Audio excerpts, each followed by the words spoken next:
Hey guys, so I'm procrastinating right now. Why don't we do a tier list that isn't me doing silly voices? I don't know if tier lists are still relevant, who knows? I don't know if I'm wasting my time here, but it sounded fun in my head, so let's do it. This is a tier list ranking Jedi from the movies and shows based on how well they embody philosophy and beliefs of the Jedi. Are they good? Are they wise? All that BS. Before we start, do be a sweet turnip and hit the subscribe button.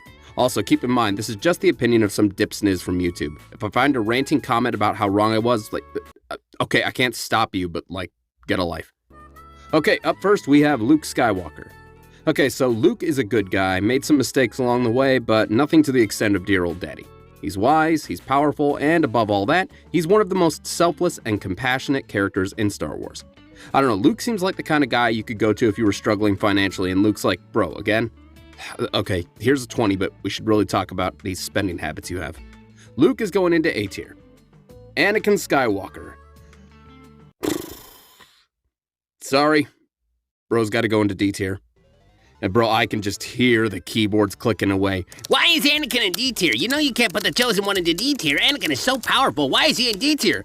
Well, I mean mainly for the fact that, he killed children. And if that's not enough, he was responsible for destroying the Jedi Order. Now, I am not a scholar. I do not claim to be some brilliant mind ahead of all you plebeians. But I'm gonna have to say I'm pretty sure the Jedi Handbook has some criteria for what makes a good Jedi. I'm gonna venture to guess that, don't unalive kids and don't kill our order are around the top of the 10 Jedi commandments. Even if you take away the kids thing and him ruining everything with the order, at best, bro is going into low C tier. Partially because he broke the code a lot and was all around kind of a prick, but also because of the war crimes. Like, a worrisome amount of war crimes. Like, how was the guy not court-martialed? And by the way, don't even try to pull that, well, actually, the Anakin and Vader are two separate people, according to Lucas. Bro, get out of here with that Jekyll and Hyde business. Same person, same body, same mind. Anakin is Vader. Plain and simple. Anakin did have a pretty sick mullet, though, so I can't put him into E tier. But yeah, Anakin was kind of a madman, so I'm putting him into D tier. He killed kids, bro. Stop defending it.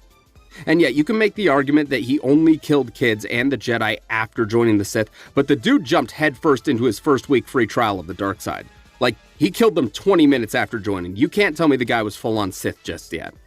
And even if he was, he still murdered a village full of Tuskens, including the children and women, who I doubt had anything to do with his mom's death. Up next, we have Rey. B tier. The audacity! What rationale could you possibly... Well, first off, she didn't murder children. That already puts her at a better spot than Anakin. Not very well trained, but she is very kind and selfless, two traits every Jedi needs. She never did anything that was outright vile or cruel, despite having the blood of Space Hitler in her veins.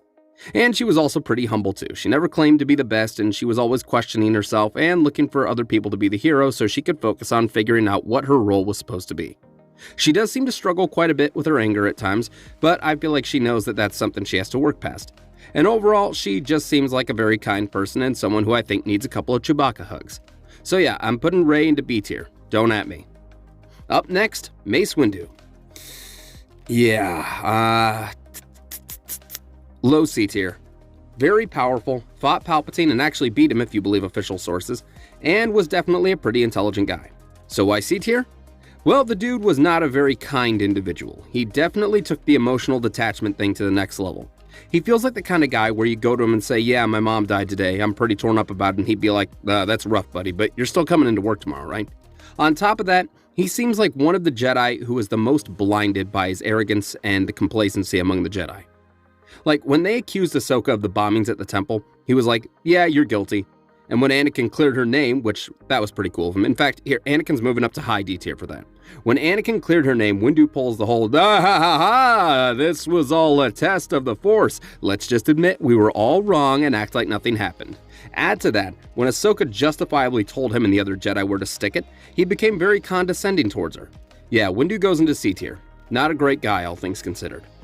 Jedi Dooku. Again, going C tier. He was wise and powerful and one of the best Jedi in the Order, but at the same time, he wanted power and had some serious anger issues. After Qui-Gon died, understandably he was pissed, but rather than leave and just do his own thing, Bro changed teams mid-match and killed one of the few Jedi on the Council that apparently cared about him and Qui-Gon. So yeah, low C. Did some good stuff, but the bad stuff really waters it down. He did train Liam Neeson though, so that's the only thing really keeping him from D tier. Sith Dooku. Gonna have to go to D tier. Really went overboard with the whole start a secessionist movement and try to overthrow the government thing. And he chose a red lightsaber, like, not very Jedi at all. D tier. Headless Dooku. B tier. Ahsoka Tano. Ahsoka is going into A tier. Kinda like Rey, she's very selfless, kind, and compassionate, and I feel like she understood what a Jedi was supposed to be more than most of the other Jedi of her time. And credit where it's due, Anakin did train her well, and his unorthodox methods probably helped her be a bit more understanding and outgoing. She just stopped before it got to killing innocents. Even Rebels Ahsoka is a great example of what a Jedi should be. I know, she's not technically a Jedi at this point, but let's be honest, she's a Jedi in all but name, pretty much. Very skilled, very strong, kind, caring, and able to hold her own. Ahsoka is going into A tier. Cassius? How did that get here? I'm just gonna get rid of that. There we go. Out of sight, out of mind. Up next, Obi-Wan Kenobi. I think we have our first S-tier Jedi on the list. Obi-Wan was a perfect embodiment of Jedi philosophy of his time, without completely detaching himself from his emotions and being a careless prick like Windu. He wasn't the strongest, but the dude held his own time and again. He was compassionate and caring, but still maintained his full commitment to the Order and the Force. And with everyone he lost, Qui-Gon, Satine, Anakin, the Order, he never turned away from the Jedi and never gave in to the dark side when so many others would have. Add to that, even though he and Satine loved each other, both were mature enough to know that it was a love that wasn't meant to be, and both stayed on their paths. Also, the man was a master of sass and trolling. I guess he also committed a few war crimes, but not as many as Anakin, so I'll let it slide this time. Obi-Wan goes into S tier.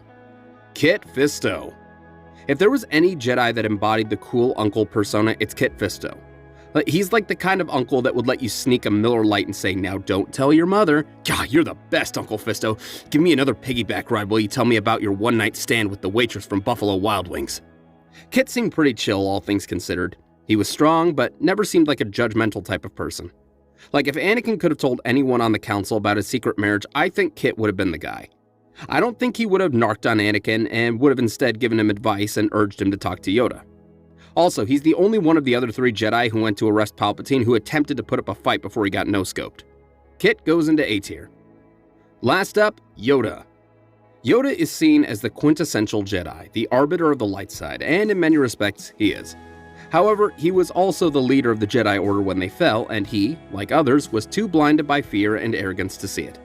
I feel like Yoda was a bit too passive during the prequel era and could have done a bit more digging to figure out what the truth was. I feel like part of the failure of the Jedi is on him. That said, he also was extremely wise, very powerful, very kind, very caring, and seemed like somebody who you could talk to about nearly anything. Yoda goes into A tier. Okay, that's it for this tier list. Maybe I'll do a part 2, maybe not. I might die. I can't see the future. I'm not a gypsy. If you enjoyed this, please do leave a like and subscribe, consider donating on Patreon, and stick around for more Star Wars content in the future. We'll see you later.